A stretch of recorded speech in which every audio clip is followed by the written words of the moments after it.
Good morning. ভালে আছে নহয়? সকলোকে গুড মৰ্ণিং জনালোঁ। লগতে আজি বুদ্ধ পূৰ্ণিমাৰ শুভেচ্ছাও জনালোঁ। আজিতো চৰকাৰী স্কুল সকলোখিনি বন্ধই, সকলোৱে ঘৰতে আছে নিশ্চয়। বাকী আৰু খবৰ কওকচোন, কেনেকুৱা? ভালে আছে নহয় সকলো? মই বোলো এপাক ওলাওঁ, সকলোকে মাতবোল কৰোঁ। এনেই বহি আছিলোঁ। বাকী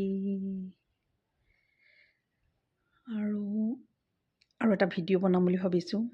ভিডিঅ'টো মানে হাঁহিৰ ওপৰত। আজিকালি মানুহবিলাকে হাঁহিবলৈ পাহৰিয়ে পেলাইছে নহয় জানো? যান্ত্ৰিকতাৰ মাজত সকলোখিনি মানে